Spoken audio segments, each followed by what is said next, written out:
Hi, this is Sejati Deshwal and I welcome you all again back to my YouTube channel or welcome if you are coming to this channel for the very first time. And आज इस video के अंदर I am going to discuss something really important. आज तक कभी मैंने अपनी audit की जर्नी आपके साथ शेयर नहीं करी, बट आज डेफिनेटली मैं शेयर करना चाहूँगी. एंड वो सारी गलतियाँ जो मैंने करी एज ए स्टूडेंट और क्या मैंने उनसे सीखा और क्या गलती आपको नहीं करना चाहिए, ये इस वीडियो का डिस्कशन होगा. ठीक है. सबसे पहले मैं ये कहना चाहूँगी कि 2021 के अंदर मैंने अपना सीए पास आउट किया था और अभी 2025 है. ऑलमोस्ट आप कह सकते हो कि 4 साल हो गए हैं. एक सब्जेक्ट जो ग्रुप 1 में 2021 में भी था और 2025 में भी था, और एक सब्जेक्ट जिसकी वजह से बच्चों का रिजल्ट खराब होता है वो है ऑडिट. मुझे ऐसा लगता है कि जिस टाइम पे मैं इस सब्जेक्ट को पढ़ रही थी, थोड़ा बहुत अभी सिलेबस में डेफिनेटली चेंज आया है, बट प्रॉब्लम ऑलमोस्ट सेम ही रही है उस टाइम से लेकर आज तक. क्योंकि अभी जब मैं बच्चों से बात करती हूँ उनके भी यही सारे कॉमन इश्यूज हैं, और किस तरीके से आप इन इश्यूज को हैंडल कर सकते हो, this is also what I am going to discuss here. देखो, जब मैं इस सब्जेक्ट को पढ़ती थी तो सबसे बड़ा इशू मुझे जो फेस होता था that was in standards on auditing. तो उस टाइम पे हमारे सिलेबस के अंदर सिर्फ एसेज ही होते थे. दैट मीन्स एसआरईज, एसएईज, एसआरएस, ये बाकी सारे स्टैंडर्ड अपने सिलेबस में थे नहीं उस टाइम पे. ठीक है. और वेटेज भी अपने सिलेबस के अंदर स्टैंडर्ड्स का इतना नहीं था, सिर्फ 25 से लेकर 30 मार्क्स ये मैक्सिमम वेटेज था. बट उस टाइम पे भी मुझे स्टैंडर्ड कभी समझ में नहीं आए, जेन्युइनली मैं आपको बता रही हूँ. बट क्योंकि इतना हैवी वेटेज था, राइट, 25 से लेकर 30 मार्क्स, तो छोड़ने का तो हम सोच नहीं सकते थे. मैं कैसे पढ़ती थी एज ए स्टूडेंट, मैं ना सिर्फ फोकस करती थी कि अच्छा लेट्स से ऐसे नंबर 200 है, इसमें से कितने क्वेश्चन बन सकते हैं, खाली वो कंसेप्ट में पढ़ रही हूँ, उठा के डायरेक्टली वो कंसेप्ट में पढ़ रही हूँ, जैसे हम किसी चीज़ को लर्न करते हैं. और क्योंकि मेरा थ्योरी अच्छा था तो मुझे लर्न भी हो जाती थी चीज़ें. ठीक है. बट जब मैं स्टैंडर्ड का क्वेश्चन पिकअप करती थी तो मुझे क्वेश्चन समझ में नहीं आता.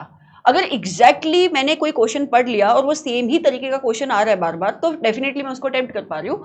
बट अगर वो सेम चीज़ किसी और तरीके से पूछ ली, या वो केस स्टडी में अगर वही चीज़ पूछी जा रही, तो मुझे वो क्लिक नहीं होती थी. इस वजह से मुझे क्या लगता कि बहुत ज़्यादा क्वेश्चंस है, नंबर ऑफ क्वेश्चंस बहुत सारे हैं और बार बार कंसेप्ट नए नए आ रहे हैं. और मुझे ऐसा लगता है कि जितनी बार मैं सब्जेक्ट को पढ़ रही हूँ, ये नया सब्जेक्ट है, मतलब सेम चीज़ मैं पढ़ रही थी बट वो सेम चीज़ मुझे हर बार अलग लग रही थी, जिसकी वजह से सब्जेक्ट मेरे लिए बहुत मुश्किल हो गया. एंड अभी आपके सिलेबस के अंदर सिर्फ एसेज नहीं है, आपके सिलेबस के अंदर बाकी सारे स्टैंडर्ड्स भी हैं. और मुझे पता है कि आप में से बहुत सारे ऐसे बच्चे हैं जिनको स्टैंडर्ड मुश्किल लगते हैं.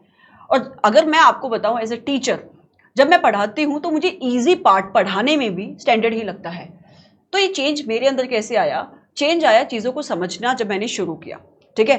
डेफिनेटली जब आप पढ़ाते हो तो आपका अलग लेवल का लेवल होता है, और जब आप पढ़ते हो तो अलग लेवल का आपका लेवल होता है. ये तो हमेशा डिफ्रेंसिएशन रहेगी.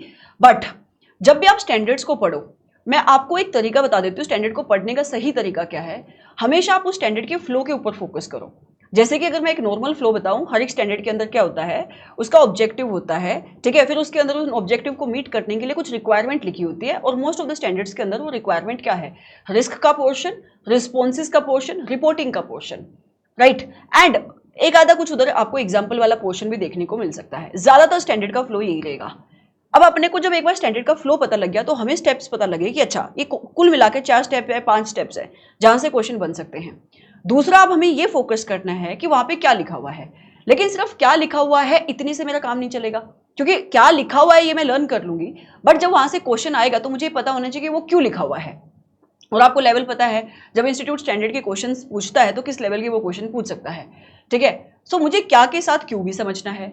आप क्या करोगे, जब आप कोई भी स्टैंडर्ड का कंसेप्ट पढ़ रहे हो तो आपको एक तो फ्लो पता होना चाहिए बहुत अच्छे से. मतलब फ्लो पता होने का मतलब मेरा ये भी है, क्योंकि ज़्यादातर बच्चे ना शॉर्ट नोट यूज़ करते हैं, राइट. तो वो कभी स्कोप पढ़ते ही नहीं, कभी उनको ऑब्जेक्टिव से कोई लेना देना ही नहीं है, वो वहाँ से शुरुआत ही नहीं होती उनकी पहली शुरुआत ही कहाँ से होती है, जहाँ से क्वेश्चन बनता है.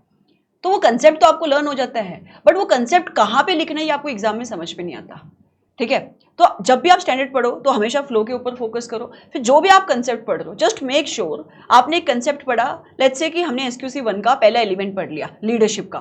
फिर आप देखो कि अच्छा उसके ऊपर क्वेश्चंस कैसे बन रहे हैं, ताकि आपको ये पता हो कि इतने सारे पॉइंट जो लिखे हुए हैं आपके मॉड्यूल के अंदर, उसमें से अपन को कितना लर्न रखना है. हर एक चीज़ लर्न करने की नहीं है, बहुत सारी चीज़ें अपनी सिलेबस में ऐसी जो खाली हमें पढ़नी है, ताकि अगर वहाँ से केस स्टडी में क्वेश्चन बने, MCQ में क्वेश्चन बने, तो हम उसको समझ पाए, केस स्टडी को समझ पाए, MCQ हम अटेम्प्ट कर पाए. ठीक है. तो दूसरा, अपना फोकस बहुत क्लियर होना चाहिए कि हमें बहुत ऐसे पैसिव लर्निंग नहीं करनी है, specially when it comes to standards. हाँ, जो बाकी सारे चैप्टर है, 11वें चैप्टर के बाद जो अदर चैप्टर्स है आपके, वहाँ पे आप थोड़ा बहुत अगर क्वेश्चन नहीं भी देखोगे तो भी आपको चीज़ें ज़्यादा मुश्किल नहीं लगेगी जब आप क्वेश्चन उठाते हो. बट स्टैंडर्ड में आपको ये करना है. समझ में आ रहा है आपको? और जितना भी आप क्लैरिटी रखोगे when it comes to standard, उतना ही ईजी आपके लिए स्टैंडर्ड होता चला जाएगा। और दूसरा प्रॉब्लम अगर मैं बताऊं जो मैंने फेस किया एज ए स्टूडेंट, कि मुझे ना हमेशा प्रॉब्लम होती थी सिलेबस कंप्लीट करने में। मतलब मैं 100% सिलेबस, आज तक मैं कह सकती हूँ मैंने पेपर दे दिया है, पास भी होगी मैं, नंबर भी आ गई, बट 100% सिलेबस मेरा कंप्लीट कभी नहीं हुआ। बट हमेशा मैं ये बताया जाता है और मैं भी यही कहती हूँ कि अगर तुम सीए फाइनल के बच्चे हो तो पेपर तो कहीं से भी आ सकता है। तो अपन की कोशिश तो यही होनी चाहिए, हमारी कोशिश यही होनी चाहिए कि हम 100% सिलेबस कंप्लीट करके जा रहे हैं। और ये गलती होती है कई बार, मैं बताती हूँ ऐसा क्यों। बिकॉज अगर आप अपने सिलेबस को देखते हो तो बहुत वास्ट सिलेबस है। तो अगर आपने पहले दिन से बहुत अच्छे से पढ़ाई करी है, पहले दिन बोले तो कि आपने उस दिन से जब आपने क्लासेस ली, आपने अच्छे से सारी क्लासेस देखी है, प्रॉपर रिवीजन करी है और आपके कंसेप्ट बिल्कुल क्लियर हैं, बार बार आपने रिवीजन करे, तो ही आप 100% सिलेबस बहुत अच्छे से कर पाओगे, राइट। बट अगर आप एक ऐसा बच्चा हो जिसने जीवन में कभी बहुत अच्छे से पढ़ाई नहीं करी है, तो आप 100% सिलेबस कभी भी अच्छे से नहीं कर पाओगे। तो फिर आपको क्या करना चाहिए? तो आपको कोशिश ये करनी चाहिए कि जितना भी सिलेबस आप कर रहे हो उतना आप 100% कंप्लीट करो। मतलब मैं ऐसा करती थी क्योंकि बैकएंड में अपना ये रहता था कि हमें तो 100% कंप्लीट करना है, सारे कंसेप्ट एक बार एटलीस्ट देख तो ले। उसके चक्कर में जितना मैं अच्छा भी कर सकती थी वो भी मैं अच्छा नहीं कर पाती थी, ठीक है। सो तुम्हारा फोकस ये होना चाहिए कि अंडरस्टैंड करो यार अपना मैक्सिमम क्वेश्चन पेपर कहाँ से बनेगा। जैसे कि अपने स्टैंडर्ड के चैप्टर है, यहाँ से क्वेश्चन बनेंगे। हाँ, कई बार ऐसा हो सकता है यार चैप्टर 8 में से 800 में से क्वेश्चन आ गया, 805 में से नहीं आया, या 810 में से आ गया, 805 में से नहीं आया, पर चैप्टर 8 में क्वेश्चन तो आएगा। मतलब स्टैंडर्ड में से क्वेश्चन तो बनेगा, ये तो श्योरिटी है, राइट। जो बाद वाले चैप्टर हैं, लेट्स से मैं बात करती हूँ chapter number 14 bank audit NBFC, एक क्वेश्चन बनेगा बैंक ऑडिट से, और आपको पता है कि मेरे पास इतना टाइम नहीं है, तो वहां पे आप चीजें सेलेक्टिवली पढ़ सकते हो। मैंने ये नहीं बोला छोड़ दो, ठीक है। एनबीएफसी आपको पता है इंपॉर्टेंट है, वहां पे चीजें कंसेप्चुअली आपको आनी चाहिए, तो कंसेप्चुअली आप फोकस करो, ठीक है। तो स्मार्ट वर्क करो आप, बट स्मार्ट वर्क में शॉर्टकट मत इनकॉर्पोरेट करो। तो कई बच्चे या तो बिल्कुल ही शॉर्टकट के रास्ते पे चले जाते हैं, है ना, या फिर वो बिल्कुल ही सब कुछ कवर करने की कोशिश करते हैं जिसके चक्कर में उनसे कुछ नहीं होता है। तीसरी प्रॉब्लम जो मुझे फेस होती थी वो थी लर्निंग की। ऑल्दो अगर मैं बात करूं, मेरा थ्योरी हमेशा से बहुत स्ट्रॉन्ग रहा है और इसी वजह से मैं सीएस भी कर पाई, बट फिर भी ना मुझे ऑडिट अपने आप में एक अलग बैटल लगती थी। और इसका रीजन आपको पता है, ऑडिट का लैंग्वेज ऐसा है। पहले दिन से मैंने कभी लैंग्वेज समझने के ऊपर फोकस नहीं किया, कभी बेसिक समझने के ऊपर फोकस नहीं किया, सिर्फ लर्न करने के ऊपर फोकस किया। जैसे कोई रट्टूबाज तोता होता है जो सिर्फ रटता है कि अच्छा रट लेते हैं, अल्टीमेटली लर्न करना है। तो लर्न तो एक बार हो गया, बट उसको रिकॉल नहीं कर पा रही थी मैं कभी भी। So learning and recalling was my another problem. तो लर्निंग का सोल्यूशन क्या है? लर्निंग का सोल्यूशन यही है, सबसे पहले तो अपने को फ्लो पकड़ना है चीज़ों का। दूसरा, मुझे ये पकड़ना है कि मुझे कितना लर्न करना है, और जब मैं लर्न कर रही हूँ तो मेरे दिमाग में इतनी भी क्लैरिटी होनी चाहिए कि अगर सेम कंसेप्ट एग्जाम के अंदर बन जाएगा तो मैं क्या लिख कर आने वाली हूँ वहाँ पे। तो ज़्यादातर क्या होता है कि हम पॉइंट्स लर्न करने के ऊपर इतना घुस जाते हैं कि वो क्वेश्चन आता है बट फिर भी हमें पता नहीं लगता कि पॉइंट मुझे उधर लिखने कहाँ पे हैं, कितने पॉइंट लिखने हैं और कितना लिखना है। तो मैं हमेशा कहती हूँ कि जब भी आप कोई चीज लर्न करते हो तो जस्ट मेक श्योर आप ध्यान में रखो कि ये क्वेश्चन पेपर में अगर ये क्वेश्चन बनता है तो आप इसको लिखोगे कैसे। और जब भी आप पॉइंट्स लर्न करो तो ज्यादातर बच्चे निमोनिक का मेथड फॉलो करते हैं, बट उसको मैं रिकमेंड नहीं करती, क्योंकि निमोनिक क्या है, आप एक कंसेप्ट के बना लोगे, 2 कंसेप्ट के बना लोगे, 10 के बना लोगे, इससे ज्यादा आप नहीं बना पाओगे। फिर आपको निमोनिक याद करने के लिए एक अलग बैटल वहां पे आप लड़ोगे। उसे बेटर अप्रोच क्या है कि अपने को अगर एक कंसेप्ट में 6 पॉइंट लर्न करने, 5 पॉइंट लर्न करने, उनका क्रक्स पकड़ो कि उस पॉइंट पे क्या डिस्कशन हो रहे हैं। जैसे कि अगर मैं एसक्यूसी 1 का ही एग्जांपल लूं, लीडरशिप रिस्पॉन्सिबिलिटी वाले के जो पहले 3 पॉइंट है, तो उधर क्या डिस्कशन हो रही है? पहले पॉइंट के अंदर इंटरनल कल्चर की डिस्कशन हो रही है, दूसरे पॉइंट के अंदर लीडरशिप की अल्टीमेट रिस्पॉन्सिबिलिटी, ये डिस्कशन हो रही है, तीसरे पॉइंट के अंदर ऑपरेशनल रिस्पॉन्सिबिलिटी की डिस्कशन हो रही है। तो मैंने इन तीनों को एक नाम दे दिया। तो उससे क्या होगा, यस आपने चीजें लर्न करी है, बट उसको रिकॉल करने में ये वर्ड्स आपकी हेल्प करेंगे। और अगर आप जेन्युइनली ढंग से उस पॉइंट को पढ़ते हो तो बहुत इजीली आपको रिकॉल हो पाएगा। अच्छा, दूसरा प्रॉब्लम यही था जो मैंने आपको बोला, मैं रिकॉल नहीं कर पाती थी। तो ऐसा होता था कि एक रिवीजन कर ली, फिर दोबारा से वो रिवीजन करने के लिए आ रहे हैं, बट फिर से वो पूरा सिलेबस नया लग रहा है, ऐसा लगता है पहले पढ़ा ही नहीं। और उसमें इशू क्या हो रहा है कि मैं पूरा कंप्लीट सिलेबस का रिवीजन कर रही हूँ। जैसे मेरा पहली रिवीजन होगी पूरे 100% सिलेबस की, वो भी आधा अधूरा, क्योंकि टाइमलाइन सेट कर दी हमने अपने लिए। फिर दूसरी रिवीजन में पूरे 100% सिलेबस की कर रही हूँ, गलत अप्रोच है। आप अपने सिलेबस को बांट दो, जितना भी कन्वीनियंस आपको लगता है, डिपेंडिंग अपॉन कि आपकी पावर कितनी है, चीज़ों को कितना आप इजीली रिकॉल कर पाते हो। तो अगर आपको लगता है यार मेरे से रिकॉल नहीं होती है, तो आपको हमेशा एक पॉइंट ऐसा बनाना चाहिए कि अगर आपने कल SQC1 पढ़ा और आज आपको एक नया टॉपिक पढ़ना है, तो भले ही आप 5 मिनट लगाओ, सिर्फ पॉइंटर्स देखो, बट पहले जो कल पढ़ा वो आज आप रिवाइज करो। मुश्किल लगता है, ये बहुत मुश्किल लगता है। पता है क्यों मुश्किल लगता है? ये हमें इसलिए मुश्किल लगता है क्योंकि हमारे मन में होता है कि सिलेबस कंप्लीट हो जाए, कल पढ़ा तो था, कहीं ना कहीं याद आ जाएगा, तो हम इग्नोरेंट होते हैं। बट ये सबसे बड़ी गलती है आपकी। आप आगे बढ़ते जाते हो और पिछले वाला वाइप आउट होता जाता है ना। अगर आपको लगता है यार मेरी रिकॉलिंग पावर ठीक ठाक है, तो आप इसको ऐसे मत करो कि चलो आपने जो कल पढ़ा आज आप उसको दोबारा से रिवाइज करने के लिए बैठे हो। अगर आपके पास टाइम नहीं है, आप इसको 3 दिन की एक्सरसाइज बना लो, आप इसको 4 दिन की बना लो, ठीक है। बट आपको कम्युलेटिव रिवीजन का अप्रोच फॉलो करना पड़ेगा। तो जैसे पूरा हफ्ता कंप्लीट हो गया, तो पूरे हफ्ते में आपने क्या पढ़ा, 1 घंटा निकालो, 2 घंटा निकालो, उसको रिवाइज करो।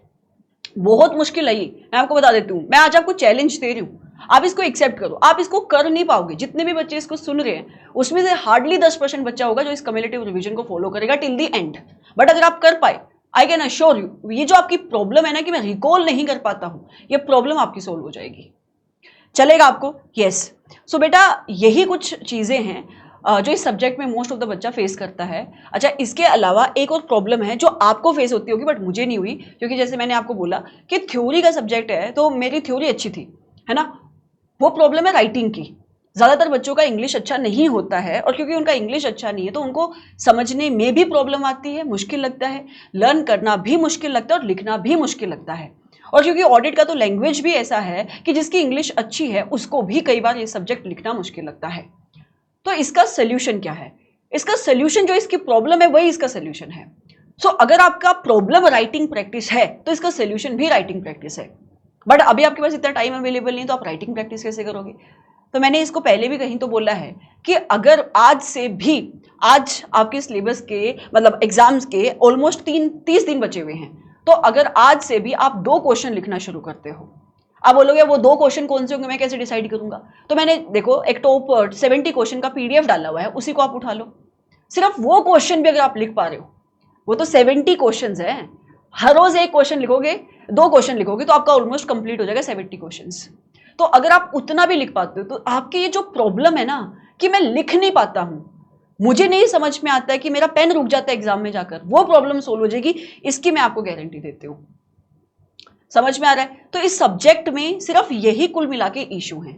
एक तो अपने को स्टैंडर्ड नहीं समझ में आते हैं, दूसरा मतलब उनके क्वेश्चंस हमें नहीं समझ में आते हैं, दूसरा सिलेबस नहीं आपका कंप्लीट होता है, तीसरा लर्न नहीं कर पाते हो, रिकॉल नहीं कर पाते हो, लिखना मुझे नहीं आता है। जितनी भी बातें मैंने बोली, आप इन सारी चीज़ों के ऊपर एक बार गौर से इन सारी चीज़ों के ऊपर काम करने की कोशिश करना, ठीक है। ऐसे वीडियो देखकर कॉन्वर्सेशन खत्म होगी, सुन लिया घर चले गए, उससे तो इसकी कोई आउटपुट आने वाली है नहीं। बट अगर आप इन सब चीज़ों के ऊपर काम करोगे जेन्युइनली, और कोशिश करना है एग्जाम से पहले कोई टेस्ट आप लिख के देखो, ये मैं इसलिए कह रही हूँ, वो आप इंस्टीट्यूट का MTP आप लिख सकते हो, कोई भी टेस्ट आप लिख के देखो, एटलीस्ट एक पेपर तो आपको देना चाहिए। एक तो आपको ये समझ में आएगा कि मैं पेपर कितना कंप्लीट कर पा रहा हूँ, दूसरा मुझे चीज़ें कितनी रिकॉल हो रही है। अच्छा, कई बच्चे इसलिए टेस्ट नहीं देते क्योंकि उनको डर लगता है कि मुझे मेरी सच्चाई का पता लग गया, तो वो सच्चाई का पता तो तुम्हें एग्जाम के अंदर जाके भी लग सकता है ना। तो बेटर है कि तुम अभी से मेंटली तैयार हो जाओ कि तुम क्या, तुम्हारे एग्जाम, उस एग्जामिनेशन हॉल के अंदर तुम क्या फेस करने वाले हो। So it's a humble request कि एटलीस्ट एक पेपर तो आपको लिख के देखना चाहिए, ठीक है। Thank you so much. It was the discussion that was long due, जिसको मैं करना चाहती थी। और ये क्वेश्चन अब बार बार आते हैं, और यही कॉमन क्वेश्चन है जो बच्चा पूछता है, और यही कॉमन क्वेश्चन है, यही कॉमन प्रॉब्लम है जो मैंने भी फेस करी है। और कुछ का सोल्यूशन तो मुझे मिल गया था, जैसे तैसे मैंने सॉल्व कर ली वो प्रॉब्लम जब मैं पढ़ रही थी, ठीक है। और कुछ प्रॉब्लम एग्ज़ाम के टाइम पे तो मैं नहीं सॉल्व कर पाई थी, बट अभी डेफिनेटली अगर आप इनको फॉलो करोगे तो आपकी प्रॉब्लम सॉल्व हो जाएगी, इतना मैं कह सकती हूँ। Thank you so much, have a great day, bye bye.